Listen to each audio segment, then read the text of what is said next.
प्यारे बच्चों, आज जो कहानी हम सुनने जा रहे हैं उसका नाम है झूठ का नतीजा। ये जरूर किसी डायन का काम है।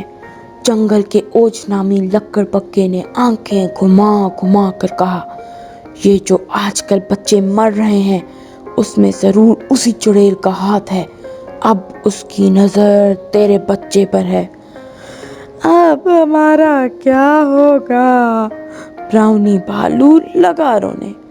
बंटी मानो भी सिसक सिसक कर रोने लगी और कहती, पापा, ये कहीं उस सुनहरी हिरन का करतूत तो नहीं?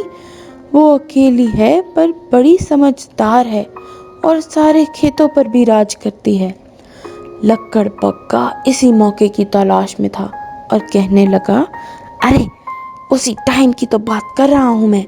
और अगर इस कांटे को रास्ते से निकाल दिया जाए तो कितना अच्छा होगा।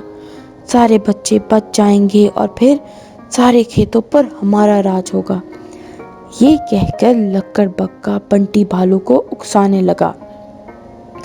लक्कड़ बक्का ये भी कहने लगा कि आओ राजा शेर साहब के पास जाकर उसकी करतूतों के बारे में बताते हैं और मैं तुम्हारी बात से पूरी सहमति दिखाऊंगा और उनको ये भी बताऊंगा कि वो आंखों से ही खून चूस लेती है।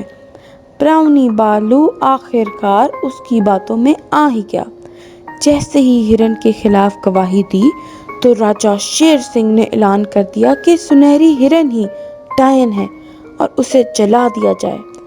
सुनहरी हिरन बहुत रोई पर किसी का दिल ना पिघला और उसको कैद कर दिया।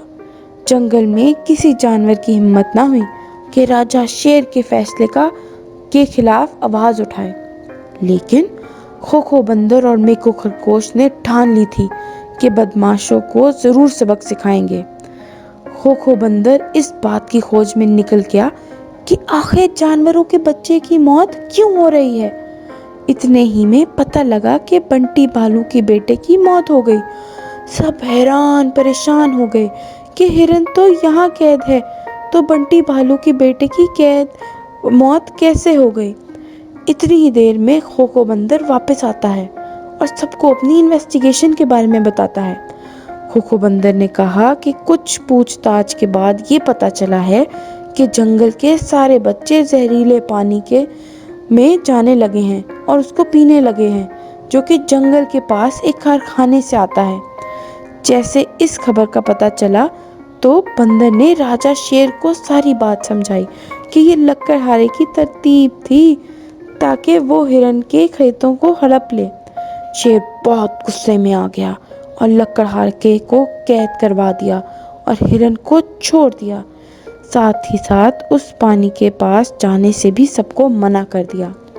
तो प्यारे बच्चों, इससे हमको सबक मिलता है कि झूठ बोलने से हमारा ही नुकसान होगा, तो कभी भी किसी की माल ना हड़पना।